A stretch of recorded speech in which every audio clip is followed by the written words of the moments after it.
C'est donc au Musée canadien des civilisations à Gatineau, à côté d'Ottawa, que j'ai rencontré Tony Moore.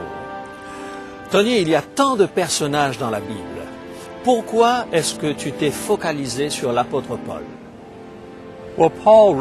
L'apôtre Paul a écrit à lui tout seul presque la moitié du Nouveau Testament. Et bien des choses qu'il a écrites sont difficiles à comprendre. Je me suis dit qu'en allant sur les lieux où il avait envoyé ses lettres, où il avait donné ses enseignements, en comprenant mieux son contexte de vie, ça pourrait aider le public du XXIe siècle à mieux saisir le sens de ses écrits. Et du même coup, que ça fortifierait notre foi en Dieu aujourd'hui. Et j'aimerais dire à mes amis, en particulier mes amis francophones, combien j'ai trouvé cette série absolument extraordinaire. Et c'est la raison pour laquelle je me suis dit ce serait dommage que nous en soyons privés. Et nous avons traduit cette série, place maintenant à l'image.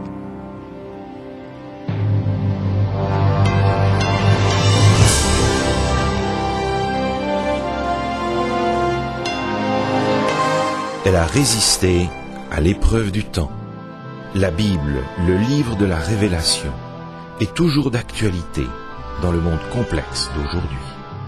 Voici, il est écrit.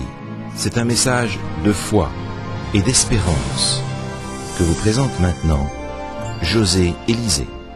Dans la série Sur les pas de Paul, aujourd'hui, la vision du Macédonien. Le concile de Jérusalem ayant rendu son verdict au sujet de la circoncision, Paul et ses compagnons furent chargés de transmettre la nouvelle à Antioche. Pendant qu'ils s'y trouvaient, ils apprirent que certaines personnes venues de la Galatie avaient semé la confusion chez les croyants. Poussés par le Seigneur, Paul et Barnabas ressentirent la profonde nécessité de clarifier cette situation avec les frères de la Galatie en portant à leur connaissance le message du concile de Jérusalem. Ils décidèrent donc de visiter les églises qu'ils avaient implantées. Barnabas suggéra que Jean-Marc les accompagne, mais Paul refusa car Jean-Marc les avait abandonnés à Perge. Paul ne voyait pas la pertinence de le prendre avec eux. Ce différend les poussa à se séparer l'un de l'autre. Barnabas prit avec lui Jean-Marc et s'en alla visiter les églises établies et l'île de Chypre.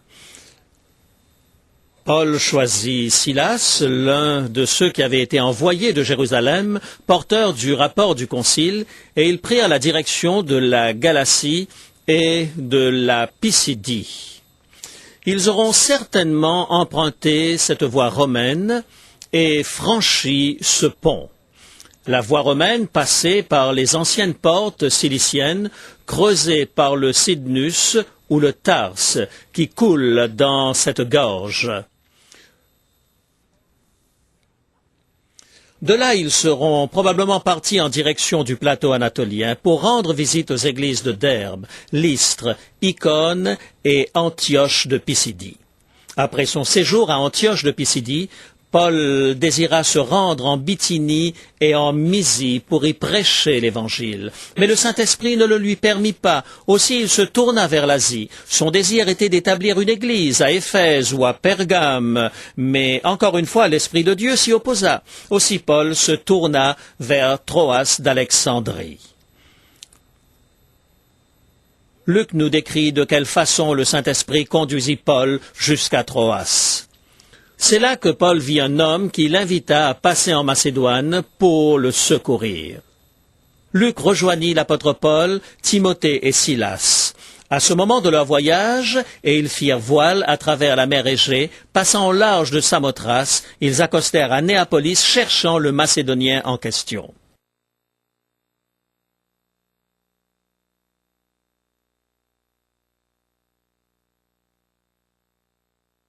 Les missionnaires bénéficièrent de conditions de voyage très favorables, car ils mirent 2 jours pour faire la traversée. Lors d'un autre voyage, Paul parcourut la même distance en 5 jours. Ce moment marque une étape essentielle dans l'histoire du christianisme. C'était la première fois que l'apôtre posait le pied sur le continent européen. Il est fort probable que cet événement n'ait pas eu une importance particulière à ses yeux, puisqu'il ne faisait que passer d'une province romaine à une autre. Il quittait la province de l'Asie mineure pour celle de la Macédoine.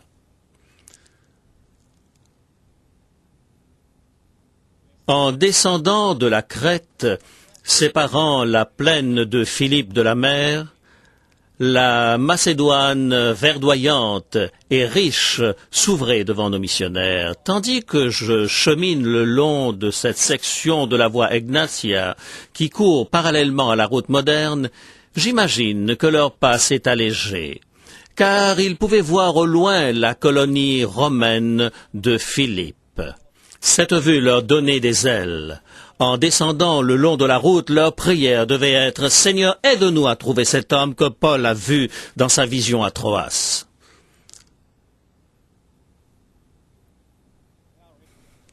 Nous avons maintenant atteint l'acropole juste derrière la ville de Philippe.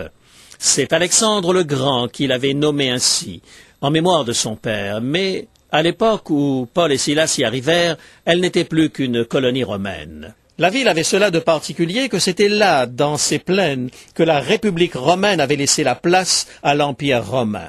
C'est ici que Marc-Antoine et Octave avaient affronté les assassins de César, Brutus et Cassius.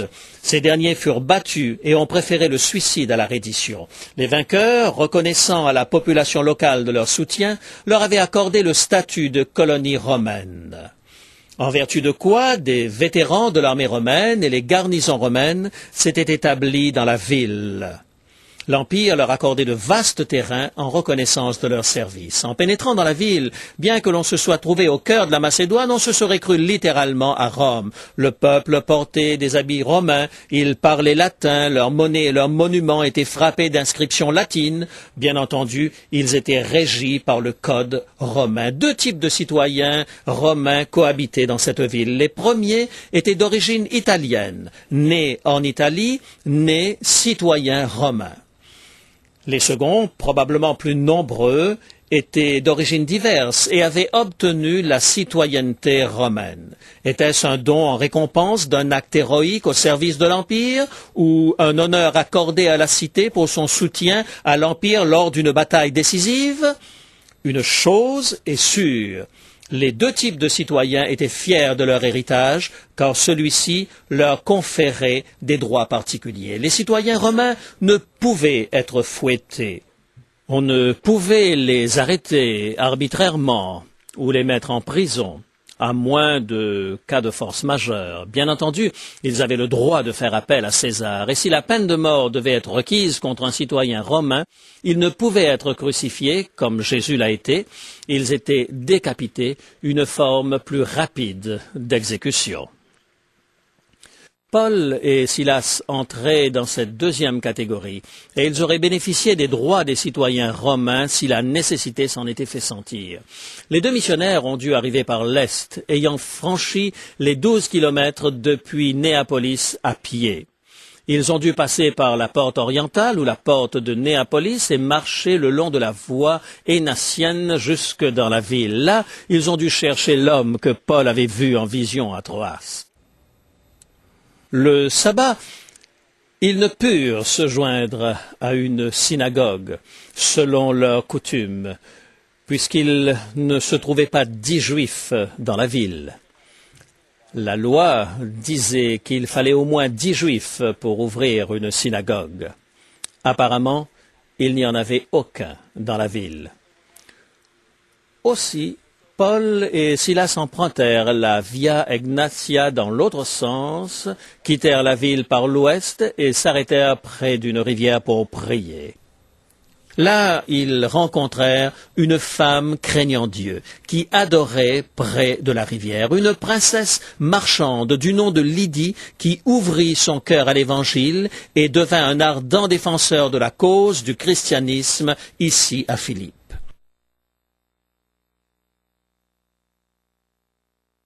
La Bible dit « Le jour du sabbat, nous nous rendîmes hors de la porte vers une rivière où nous pensions que se trouvait un lieu de prière. » Nous avons parcouru 1 kilomètre depuis la ville de Philippe pour atteindre ce point le long de la rivière qui commémore une merveilleuse histoire écrite dans le livre des Actes. C'est l'histoire de Paul qui avait vu en vision un homme de Macédoine. Il était venu pour le trouver, mais en vain. À la place, il trouva une femme nommée Lydie. Les missionnaires descendirent donc jusqu'à ce lieu où ils trouvèrent un groupe de femmes. Ils s'assirent pour partager l'Évangile avec elles. Une église orthodoxe grecque, la chapelle Sainte-Lydie, a été construite à cet endroit pour marquer l'événement. À l'intérieur se trouvent des fonts baptismaux où les enfants sont baptisés au nom du Père, du Fils et du Saint-Esprit. Par pure coïncidence, nous avons vu ce matin plusieurs enfants se faire baptiser. En plus de la chapelle, on remarque une autre chapelle avec un baptistère extérieur. Nous voulons descendre jusqu'au bord de l'eau, un lieu où, selon la version Louis II, se trouvait un emplacement traditionnel de prière. Descendons et voyons de plus près ce site. J'ai eu le privilège de visiter cet endroit à plusieurs reprises pour adorer mon Seigneur le jour du sabbat, tout comme Paul, Silas et Lydie l'avaient fait jadis. Le texte ne nous dit pas si Paul fut déçu de ne point trouver l'homme dans ce lieu, mais nous savons que Lydie était une femme d'exception, de grande influence. Luc affirme qu'elle était marchande de pourpre de Thyatire. La pourpre était une ressource précieuse du monde antique. Elle était fabriquée à partir de la coquille du murex, une chenille de mer que l'on récoltait au large des côtes de Canaan. Notons en passant que Canaan signifie qui appartient à la terre du rouge pourpre. Industrieux, les habitants de Thyatire avaient inventé une nouvelle manière d'extraire la pourpre. Ils avaient mis au point un processus d'extraction de la teinture à partir d'une racine de garance. À l'évidence, il était nettement plus économique de cultiver la garance plutôt que de plonger dans l'océan pour recueillir le murex. Cependant, la guilde des teintureries de Thyatire avait répandu ce nouveau procédé à travers le monde antique. Lydie savait qu'une forte demande de pourpre existait et elle quitta d'Asie mineure, traversa la mer Égée et vint s'installer dans la colonie romaine de Philippe. Elle était une femme d'influence, très riche, marchande et princesse, et pour faire bonne mesure, craignant Dieu. Elle avait marché dans la lumière, accepté le Dieu monothéiste des Juifs et avait commencé à observer le sabbat. Son désir de vérité était si grand que Dieu avait inspiré Paul à venir de Troas à la recherche d'un homme pour la trouver, elle, au bord de cette rivière. Elle ouvrit son cœur à Jésus, fut baptisée dans cette même rivière et devint un pilier de l'église de Philippe. Paul écrira en parlant de l'église de Macédoine que c'était la plus généreuse de toutes. Je suis persuadé que Lydie, la princesse marchande venue de Thyatire, n'était pas étrangère à cette richesse. Paul, Silas, Timothée et Luc durent être stimulés par la tournure des événements. Malheureusement, les choses allaient tourner au vinaigre. Acte 16, verset 16 nous dit « Comme nous allions au lieu de prière, une servante qui avait un esprit de python et qui, en devinant, procurait un grand profit à ses maîtres, vint au-devant de nous et se mit à nous suivre, Paul et nous. » Elle criait, ces hommes sont des serviteurs du Dieu Très-Haut, et ils vous annoncent la voie du salut. Elle fit cela pendant plusieurs jours. Paul, fatigué, se retourna et dit à l'esprit, je t'ordonne, au nom de Jésus-Christ, de sortir d'elle. Et il sortit à l'heure même. Il n'avait accompli qu'un acte de bonté envers cette jeune fille possédée. Les choses se produisirent si rapidement que Paul et Silas ne purent donner leur version des faits. Ils n'eurent même pas le temps d'exercer leur droit d'appel en tant que citoyens romains. Ils furent dévêtus et publiquement battus de verge, là, dans le forum. Puis on les jeta en prison. Une geôle intérieure de la prison romaine, une citerne reconvertie. On leur mit des fers aux pieds. Dans cette situation, leurs pieds étaient placés de telle manière que la seule position possible était de demeurer couchés. Imaginez la souffrance lorsqu'on a subi la flagellation. Quel horrible supplice! Et pourtant ils chantaient. Ils chantaient des cantiques en pleine nuit. Ils chantaient car ils ne pouvaient dormir à cause de la souffrance infligée par les lacérations. Mais prier et chanter vont de pair. Plus tard, Paul rappellera aux Philippiens qu'il devait se réjouir en toutes circonstances. Et comme pour accentuer sa pensée, il le répétera, je vous le dis, réjouissez-vous. Je ne crois pas qu'ils chantaient à minuit parce qu'ils étaient heureux. La racine du mot anglais happy vient de hap, qui signifie avoir de la chance. Nous sommes parfois heureux parce que les circonstances sont favorables, ou tristes si elles sont malheureuses, mais ce n'est que pure chance. La Bible n'emploie pas ce mot, elle parle de joie. La joie est indépendante des circonstances, elle est le fruit de la présence de l'Esprit Saint dans notre vie. Paul et Silas pouvaient se réjouir, même si leur droit de citoyen romain était bafoué.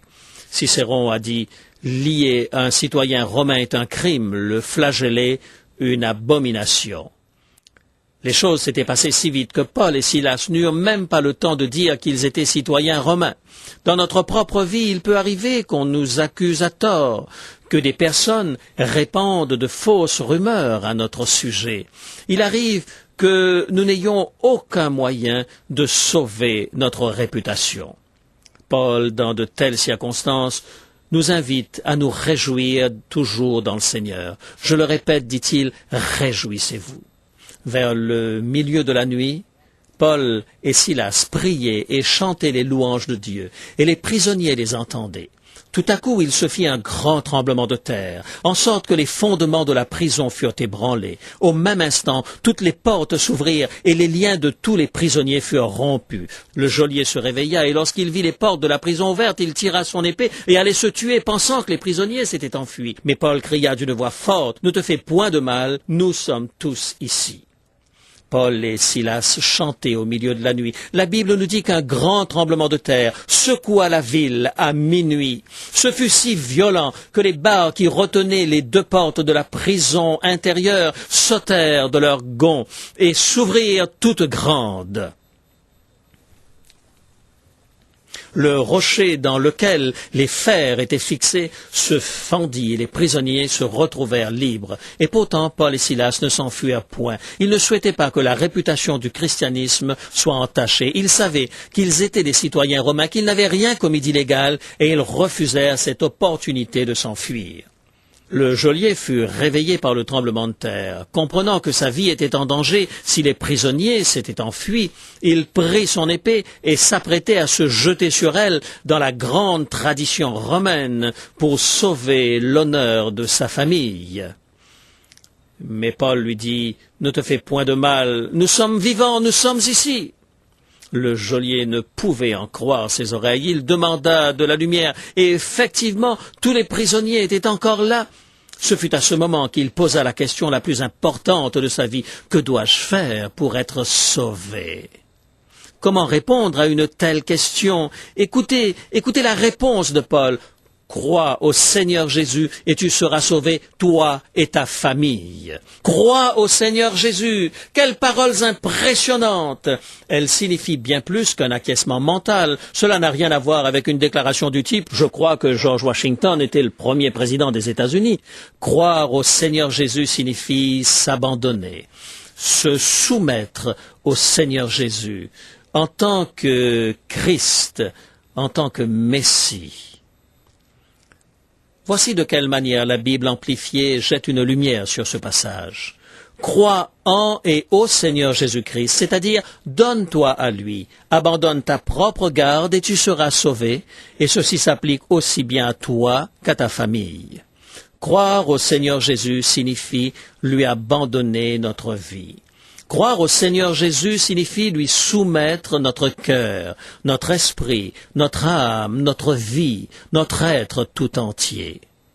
La Bible continue en disant « Il les prit avec lui à cette heure même de la nuit, il lava leurs plaies, et aussitôt il fut baptisé, lui et tous les siens. Les ayant conduits dans son logement, il leur servit à manger, et il se réjouit avec toute sa famille de ce qu'il avait cru en Dieu. » Après que le geôlier eut accepté ces paroles, il les fit sortir de la citerne, lava leurs plaies, il les lava avec de l'eau. Quelque temps plus tard, ce fut au tour de Paul et de Silas de laver le geôlier et sa famille dans les eaux du baptême. Après son baptême, le geôlier exerça l'hospitalité chrétienne en les recevant à sa propre table. Ils partagèrent un véritable repas de communion. Imaginez ce geôlier maintenant débordant de la joie de l'Évangile, heureux d'avoir rencontré Jésus-Christ, plein de joie. Quel revirement! À peine quelques heures plus tôt, il était sur le point de se suicider. Le fait que les prisonniers ne s'étaient pas enfuis lui avait permis de rencontrer Jésus, et il était plein de joie. Il avait découvert la paix du cœur et la paix de l'esprit. Quelle expérience émouvante, quelle histoire extraordinaire. Et le texte continue. Quand il fit jour, les prêteurs envoyèrent les licteurs pour dire au geôlier « Relâche ces hommes ». Et le geôlier annonça la chose à Paul. Les prêteurs ont envoyé dire qu'on vous relâcha. Maintenant donc, sortez et allez en paix. La Bible précise que les magistrats étaient maintenant terrorisés. Certaines versions ajoutent que c'est à cause du tremblement de terre que les magistrats firent appeler Paul et Silas hors de prison. Les Romains croyaient que les tremblements de terre étaient l'expression de la défaveur des dieux. Ils croyaient qu'un jugement avait frappé la ville à cause de leur inconduite envers ces deux hommes innocents. Paul et Silas, cependant, exercèrent leur droit de citoyens romains. La Bible dit, mais Paul dit au lecteur, après nous avoir battus de verge publiquement et sans jugement, nous qui sommes romains, ils nous ont jetés en prison et maintenant ils nous font sortir secrètement. Il n'en sera pas ainsi, qu'ils viennent eux-mêmes nous mettre en liberté. Les lecteurs rapportèrent ces paroles aux prêteurs qui furent effrayés en apprenant qu'ils étaient romains. Ils vinrent les apaiser et ils les mirent en liberté en les priant de quitter la ville. Quand ils furent sortis de la prison, ils entrèrent chez Lydie et après avoir vu et exhorté les frères, ils partirent. Paul et Silas ne voulurent pas sortir. Ils avaient été maltraités en tant que citoyens romains. Nos droits ont été bafoués. Souvenez-vous, Cicéron avait écrit « Lier un citoyen romain est un crime, le flageller une abomination ». Voilà pourquoi Paul et Silas refusèrent de quitter la prison. Ils dirent que ces hommes devaient venir les libérer eux-mêmes. En d'autres termes, la réputation du christianisme avait été salie. Aussi, seules des excuses publiques pourraient réparer le tort causé au beau nom de Jésus. Les magistrats furent terrifiés. Ils risquaient leurs fonctions, leurs biens, voire leur vie. Qu'allaient-ils faire? Cependant, Paul et Silas ne désiraient pas se venger. Ils souhaitaient simplement que la réputation du christianisme soit sauve. De là, ils s'en vinrent à la maison de Lydie, où ils vécurent des moments de fraternité avec la jeune esclave, le geôlier romain, la famille de Lydie, ainsi que la famille du geôlier. Combien de temps sont-ils restés? On ne le sait. Mais bientôt, ils allaient à nouveau être sur les routes. La Via Egnatia, plein sud, pour passer par Amphipolis et Apollonie, en route pour le port de Thessalonique sur le golfe Thermaïque. Et c'est là que nous nous rendrons dans notre prochain épisode. Ne ratons pas cet épisode palpitant dans lequel Paul apporte la bonne nouvelle de Jésus, la bienheureuse espérance à Thessalonique. D'ici là, depuis la ville de Philippe, je vous invite à prier. Père Céleste, nous te remercions d'avoir permis que l'extraordinaire histoire de la prédication de l'Évangile dans la colonie romaine de Philippe nous soit parvenue. Nous sommes émerveillés de la manière dont tu as touché le cœur et changé la vie d'une princesse marchande de pourpre originaire de Thyatire. Nous te remercions également de ta compassion envers les gens possédés d'un mauvais esprit. Nous te remercions d'avoir redonné l'espérance à un homme sur le bord du suicide. Nous te louons pour tous ces miracles. Tu es vivant et tu peux toucher notre cœur comme tu l'as fait pour ces habitants de la ville de Philippe. Nous aussi, nous désirons abandonner notre vie entre tes mains. Que ta paix et ta joie soient en toutes circonstances dans notre cœur, comme ce fut le cas pour Paul et pour Silas. Nous le demandons au nom de Jésus. Amen.